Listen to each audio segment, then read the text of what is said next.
Shalom and welcome again to Simple Biblical Hebrew. We're continuing on today studying Mizmor Kaf Gimel, Psalm 23, and we're in verse 3, and last time we left off with Nefshi Yeshuvev. So now today, Yenecheni b'ma'agale tzedek lama'an shmo. This is He guides me in paths of righteousness for His name's sake.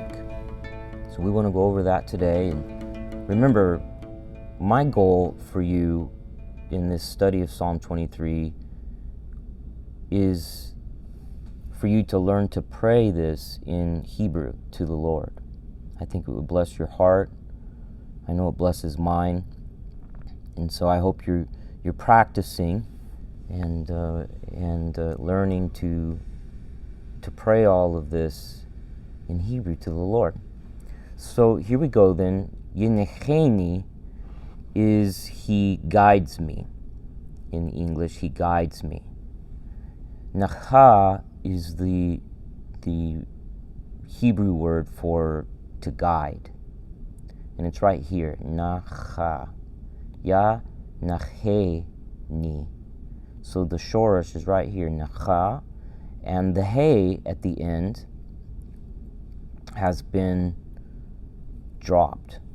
So if you see over here in the Psalms, in Strong's Concordance, nacha, you can know that the hey at the end has been dropped, and the noon and the yud here at the end is ni,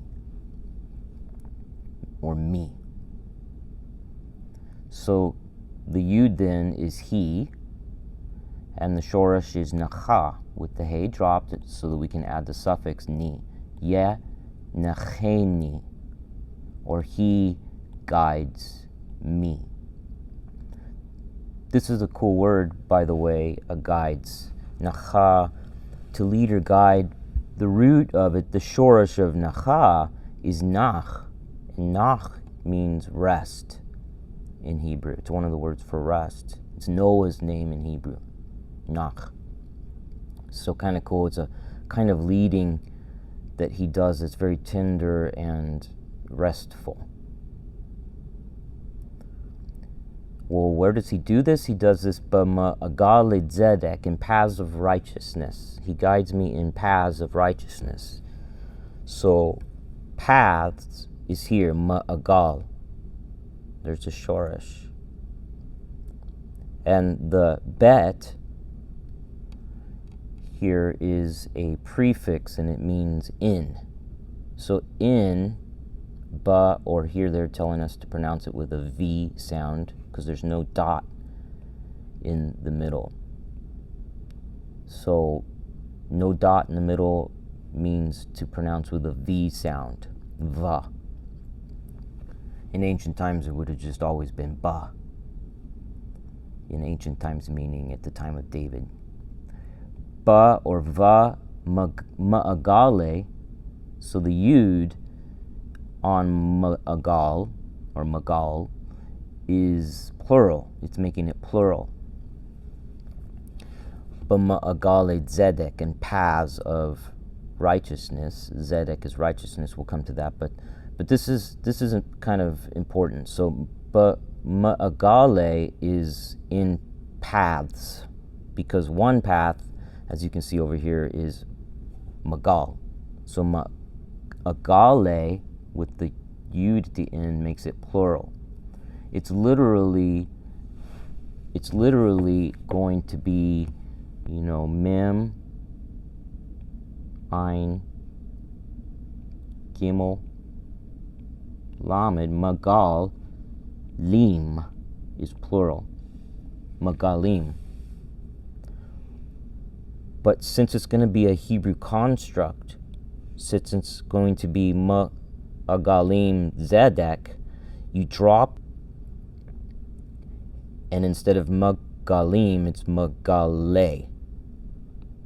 Magale zedek. Okay?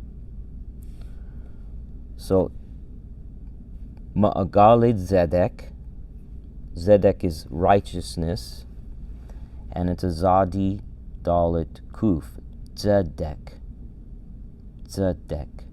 and it's righteousness in Hebrew. It's used all the time. So these are paths of righteousness.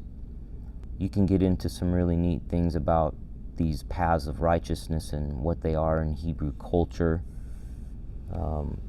When you go to Israel, I don't remember if I have any pictures here, but when you go to Israel, there are paths along the roads, along the hills, and you can see the Magali there, the Magalim, the paths, where during the year, there's certain times during the year there's grass, and the shepherds will lead their flocks across these hills, and over the millennia, there are these well-treaded paths that the shepherds take their sheep in. There's some more along the side of a ravine in Israel. Those are the places where the Lord leads us and guides us to fresh grass that He knows is going to be there at certain times of the year, but it can be scary. It can be dangerous, but we trust the Lord that He's going to lead us and guide us as His sheep to paths of righteousness for His name's sake. So, for His name's sake in Hebrew is Lama'an Shemo. Lama'an means ma'an, purpose, intent, and it comes from ana, which is to answer in Hebrew. Ma'an is on account of, or because, or in order. It's a word that's used a lot in Hebrew, ma'an. And then the lamed at the beginning there sort of just makes it to ma'an, lama'an, on the account of His name's sake. So name in Hebrew, Shem, and then the vav at the end is His. So Shemo is His name. Shem, let me bring up name, Shem in Hebrew. So when you're going to say His name, you would say Shem O. If it was my name, you'd say Shem E with a Yud instead. If it was your name, it would be Shimcha with a Kaf at the end. But in this case, it's Shemo, His name, for His name's sake. So there you go for today then. Starting up at verse 1 and then coming down through verse 3. And I hope that you practice praying this in Hebrew. Adonai roi lo achsar b'ni'ot deshe yirbitzeni al me manuchot ya nahaleni nefshi ye shuvev ya necheni b'ma'agal zedek lama'an shemo.